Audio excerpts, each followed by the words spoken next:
Meus irmãos, muita paz, boa noite. Boa noite. Jesus envolve e abençoe a cada coração, né? Não é a primeira vez que eu estou nessa casa, mas é sempre muito gratificante, né? A cada vez que eu retorno, eu vejo rostos já conhecidos e pessoas novas também. Isso enche de alegria assim, no nosso coração, porque numa noite de sexta-feira, o que não falta são opções, não é verdade? Poderíamos estar em vários lugares, mas fizemos uma escolha bastante assertiva. Estarmos aqui nesse momento, recebendo aquela dose homeopática, medicamento espiritual, conhecimento que ilumina a nossa mente, que dá esperança, do consolo que nos abraça o coração.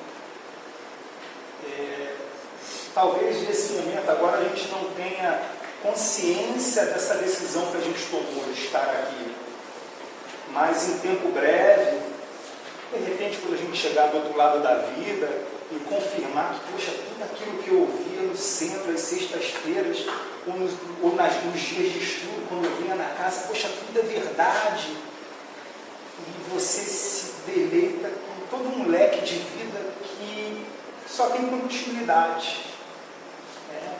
O que a morte interrompe é a jornada física. A gente costuma dizer que o oposto de morte não é vida, o oposto de morte é nascimento.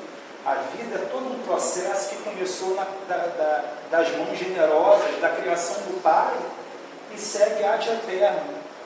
A doutrina nos ensina que somos espíritos imortais, fadados à imortalidade, transitando em vários estágios, em vários planos da vida, ora aqui, ora lá. E hoje a gente vai dar continuidade a um capítulo que já foi iniciado, que é o capítulo 10, Bem-aventurados misericordiosos, porque obterão misericórdia.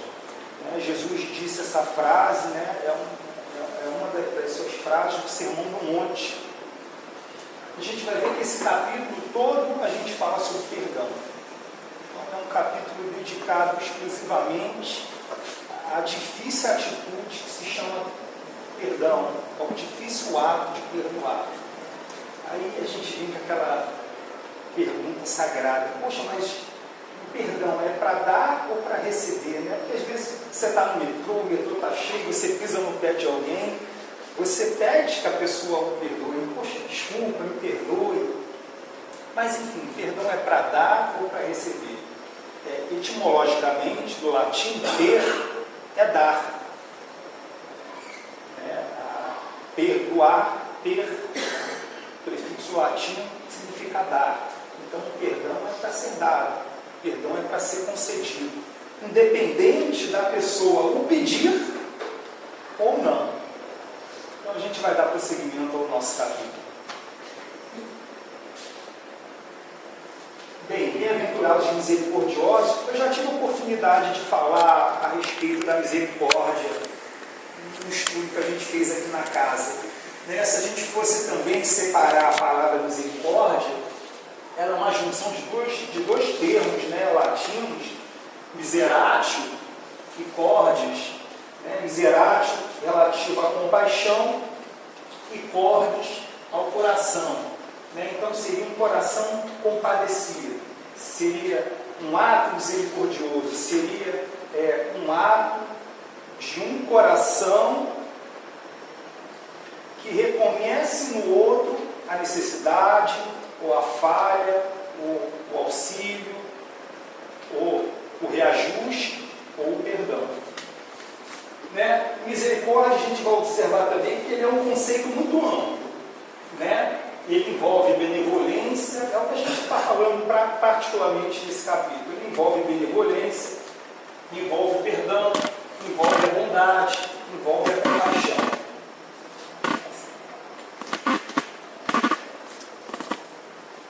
Bem, o nosso tema é o sacrifício mais agradável a Deus.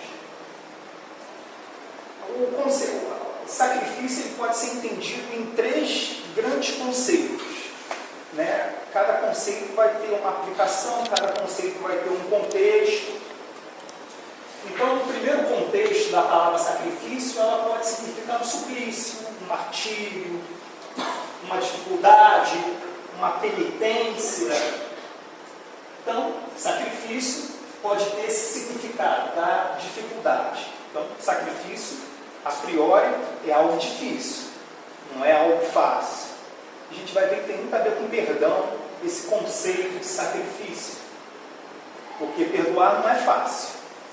Quando você é efetivamente magoado na sua intimidade, no seu eu mais profundo, perdoar é um dos atos mais difíceis que pode ter. E daí vai exigir de nós uma cota extra de esforço, de sacrifício. A gente vai ver com outra finalidade, né? Outro significado, outro contexto que a gente emprega o sacrifício é nas oferendas aos deuses, né? Oferta, imolação, holocausto, né? Então toda a oferta que a gente faz a Deus tem a ver com essa palavra sacrifício. E o perdão também pode ser encarado nesse contexto, né? Se nos recordarmos da oração do Pai Nosso, né? O Pai Nosso, na parte do perdão, ele é um condicionante, né? A gente pede a Deus o perdão das nossas ofensas se, ao condicionante, se perdoarmos a quem nos deve. Então é uma oferta, né? É a oferta que eu estou oferecendo a Deus. É o perdão. O perdão da ofensa dos meus próximos, daquele que agiu contra mim, da mesma forma como eu peço o perdão de Deus pelas minhas ofensas. Um outro significado da palavra sacrifício, renúncia, privação, né? Poxa, fazendo aquele sacrifício para emagrecer não é fácil. A gente sabe que não é fácil. É um sacrifício. Você vai renunciar, você vai se privar. Quer prazer na hora que eu comer uma comida gostosa? Não tem igual. Então, na medida que você, por razões de saúde, você não pode mais comer aquele doce, né? Quem é diabético adora doce. Né? Você não pode mais curtir aquele doce, aquele pudim. Aquilo é um sacrifício gigantesco pelo qual você tem que passar em prol de um benefício maior. Então a gente vai ver que o perdão ele também pode estar embutido na questão da renúncia. Porque quando a gente está apto a perdoar, ou se propõe a perdoar uma falta que o outro cometeu contra nós, a gente tem que renunciar a muita coisa. Sobretudo ao eu, ao personalismo, ao egoísmo, ao orgulho. Então todas essas facetas do sacrifício a gente vai estudar ao longo, ou refletir, ou conversar.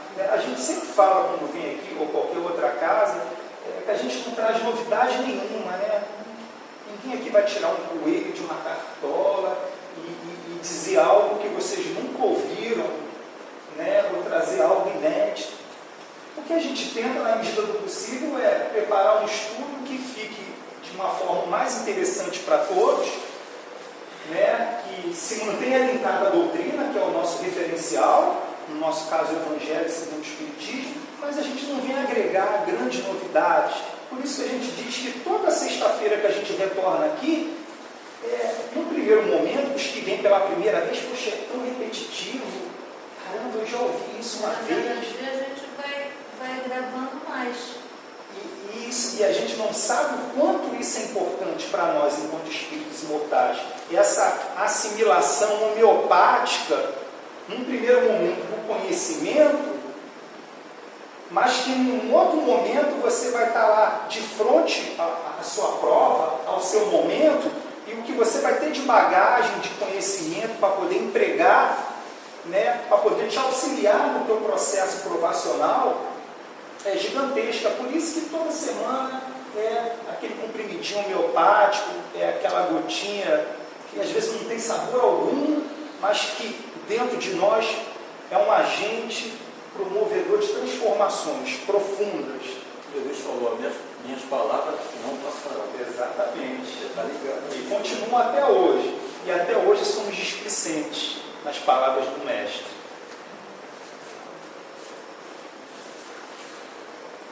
Eu já tive a a oportunidade de falar aqui também, e com certeza vocês já ouviram de outras fontes, essa história bíblica, né?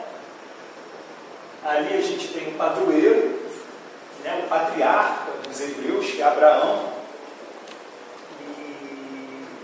e ele é um profeta responsável por dois grandes grupos religiosos, né? Ele é o patriarca de duas grandes religiões, o judaísmo e o islamismo, né? Da sua semente brotou, né, os seus dois filhos foram dar origem a essas duas ramificações dessas religiões, e por que não também do cristianismo, né? É importante a gente dizer, porque no Evangelho de Lucas a gente vê que Jesus é da descendência de Davi, né? Davi foi o terceiro rei,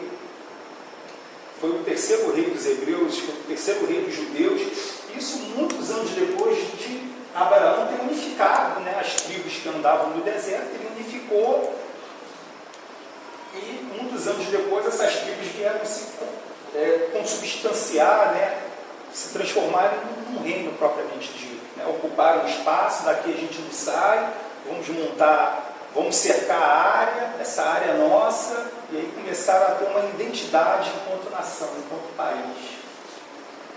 Bem, essa cena é interessante, né? O nome do quadro é o sacrifício de Isaac, né? Isaac foi o filho de Abraão, com a sua esposa Sara, que era tida como infértil, né? Sara já tinha uma idade avançada, ela era infértil. Então Sara, a esposa, disse para Abraão que ele precisava ter um filho, ele precisava gerar uma descendência, um herdeiro, para continuar o trabalho que ele fez, para manter aquele povo ali unido, senão todo mundo, cada um ia voltar para o seu cantinho do deserto, eles iam perder aquela unidade de povo, de comunidade, que ainda estava muito frágil. Então a esposa disse, olha, você precisa ter um filho, eu não posso te dar esse filho. Aí ele olhou para a empregada egípcia, a Agar, e teve um filho com Agar. Então o primogênito de Abraão é Ismael. E por bênção de Deus, né, isso aí está lá descrito no Antigo Testamento, por bênção de Deus, né, algum tempo depois, a esposa Sara veio a engravidar e nasceu Isaac. Ficou aquele conflito dentro do lar, né? Um marido, um filho no casamento, outro filho fora do casamento. Enfim, se a gente for perguntar aos nossos irmãos do islamismo, né, eles vão dizer o seguinte, que Abraão foi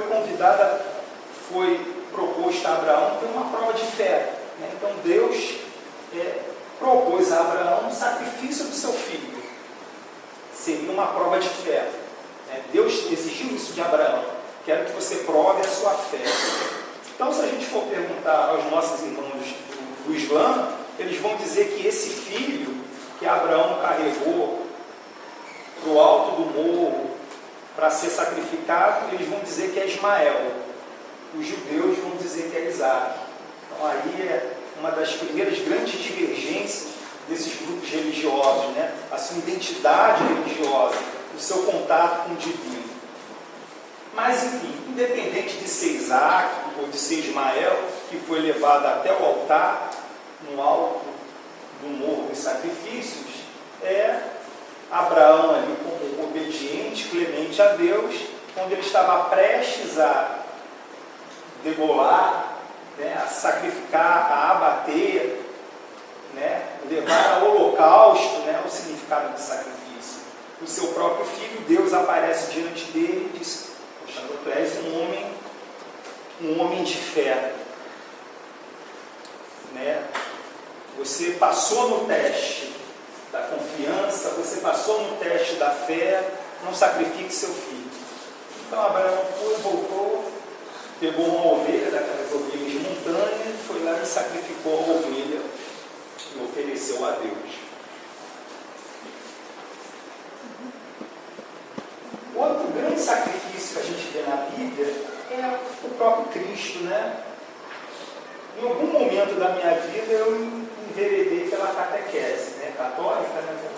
A grande maioria dos brasileiros não nasceu num berço espírita, então vim conhecer a Igreja Católica, né? Não cheguei a terminar a catequese, né? primeira prova que eu fiz lá no catecismo, eu tirei uma nota baixa e aquilo me levou ao desânimo, ao abandono, né?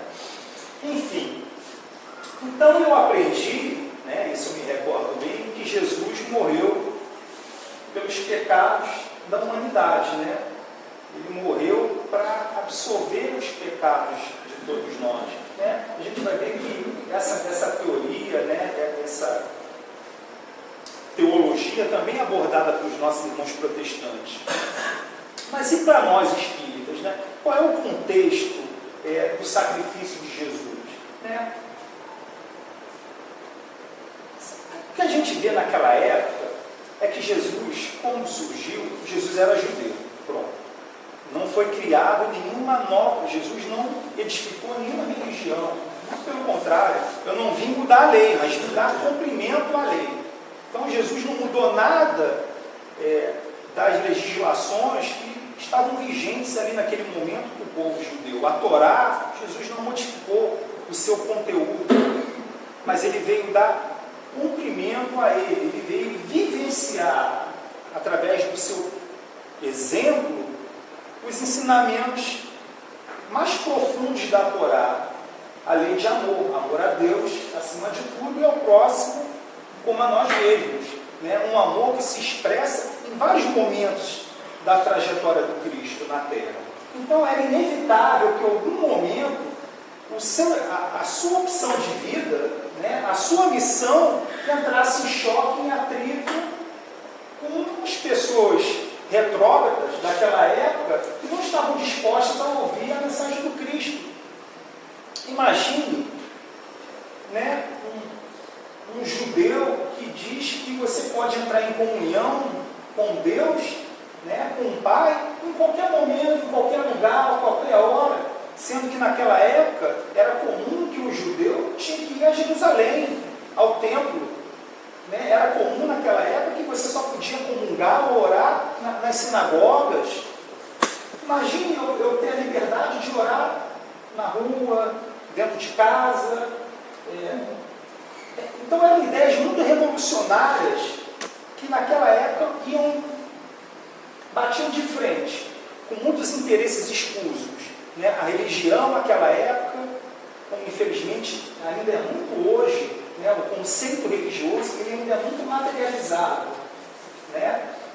Eu conheço espíritas que acendem vela com anjo da guarda, nada contra, né? Mas é para a gente ver ou perceber, né, o quanto a gente ainda precisa desse link material para chegar ao espiritual. Né? Nenhuma crítica. Né? Até um tempo atrás eu andava com o meu. Como é que é? Não. Não. Aquele tem uma imagenzinha na frente ou para trás? É o escapulário? Então, até um tempo atrás eu andava com o escapulário. E quando saía de casa sem ele, eu sentia um vazio. Está faltando alguma coisa. É o escapulário. Agora eu estou me desprendendo mais um pouco, mas ele está lá. Então, ainda temos a necessidade desse link. Né? Recentemente tive num velório em que o corpo da pessoa espírita foi cremado. Então a gente sente a dor daquele momento ali. A emoção fica à flor da pele ali. Os familiares, os amigos. E como a opção da pessoa que desencarnou foi ter o corpo cremado, meio que ficou um vazio de, poxa, eu não vou ver enterrando, né? Eu não vou acompanhar até a sua última morada. Então esses conceitos ainda, né, essas demandas ainda, tão materializadas, ainda estão dentro de nós, sem crítica alguma. Né? O objetivo aqui não é criticar, mas o objetivo é a gente perceber, e só através do estudo que a gente se aprofunda nisso, é que a nossa expectativa é olhar bem mais adiante. Né? Então, foi necessário o sacrifício de Jesus? A priori não. Mas era um destino, era um final inevitável pelas opções que ele fez. não tinham outra opção além dele ser injustamente, num julgamento totalmente sem base verdadeira, ser condenado à morte. Era inevitável. Ele já sabia disso? Muito possivelmente. Já era esperado no seu projeto reencarnatório que a sua existência terminaria daquela forma. E aí é que a gente precisa pensar, né? O que nos ensina o sacrifício do Mestre? Né? A gente vai ver que a todo momento ele diz: eu sou o caminho, a verdade e a vida. Aquele que quiser ir ao Pai terá que seguir meus passos. Eu sou a luz do mundo.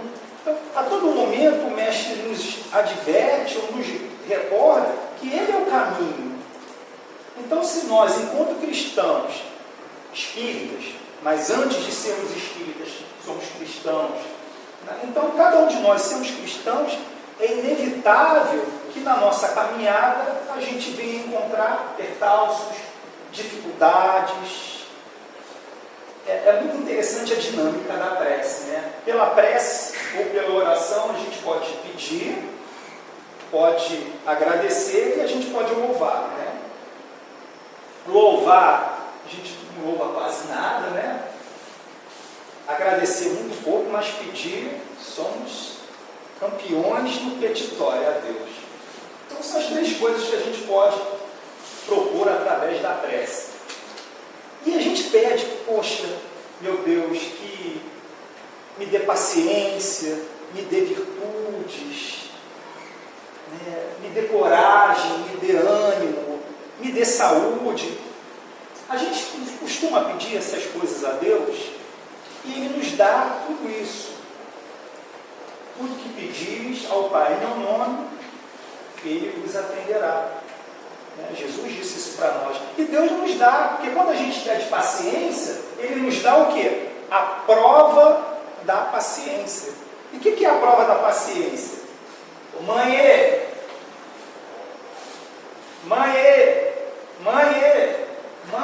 o telefone que não para de tocar, é a apurrinhação no metrô, é a apurrinhação no ônibus. São os desafios, essa dinâmica. Você não pediu paciência? A providência divina está colocando a seu dispor os recursos para você o quê? Vivenciar a paciência, porque a paciência, em nenhum momento, como qualquer virtude, ela não vai ser algo que vai ser gotejado e uma bela manhã você vai acordar um poço de virtudes, um poço de paciência, um poço de resignação, como foi Jó no Antigo Testamento, né? Em nenhum momento você vai acordar dotado de grandes virtudes pelo simples fato de pedir. Né? A gente aprende com a doutrina que a nossa vida é um processo ininterrupto de aprendizado. Não são momentos isolados. É um processo ad eterno. Então, quando você pede paciência, aguarde que a oportunidade de você vivenciar a paciência virá. Quando você pede coragem, aguarde que a oportunidade de vivenciar a coragem virá. Quando você pede saúde, a mesma coisa. A saúde virá, ainda que seja através da prova da doença física. Porque somos aqui todos espíritos passageiros. E o que é mais importante para nós, se não é, deveria ser, não é a saúde do corpo, mas a saúde do que vai continuar, que é o espírito. É evidente que ninguém aqui, ninguém é tolo ou ingênuo: agora eu não vou tomar mais remédio porque eu vou me preparar para os planos maiores da vida. Não, muito pelo contrário. Eu tenho que preservar o quanto eu puder, o máximo que eu puder, a minha vida física, porque é através dela que eu vivencio provas que no plano espiritual eu não vou ter condições de vivenciar. É através da minha vida física que eu vou ter contato com espíritos e pessoas que no plano espiritual eu não vou conseguir ter. Então temos que valorizar sim a vida física, cuidando talvez do maior patrimônio que a providência divina nos levou nessa existência, nesse momento, que é a nossa casa, que é a nossa morada. Bem, o que Jesus nos ensina, que seguir os seus passos, para nós não será tarefa fácil. Então, item 7, o sacrifício mais agradável a Deus. Se, portanto, quando for de depor vossa oferenda no altar, lembrardes de que o vosso irmão tem qualquer coisa contra vós. Deixai a vossa dádiva junto ao altar e ides antes, reconciliai-vos com o vosso irmão. Depois, então, voltai a oferecer. Está lá no Evangelho de Mateus. Então, observe o que Jesus nos ensina aqui. Antes de eu ir depor a minha oferenda, a minha oferta, o meu sacrifício no altar, eu tenho que ir, voltar e me reconciliar com o meu adversário, com o meu inimigo, com o meu desafeto, com o meu irmão, seja ele quem for. Então, e daí eu vou trocar um sacrifício por outro. Por que é o sacrifício mais agradável a Deus? Porque a gente torna a falar, é muito difícil perdoar uma ofensa, perdoar maus tratos, perdoar ingratidão, perdoar traição, porque esses atos, antes de qualquer coisa, mexem com o nosso eu mais profundo.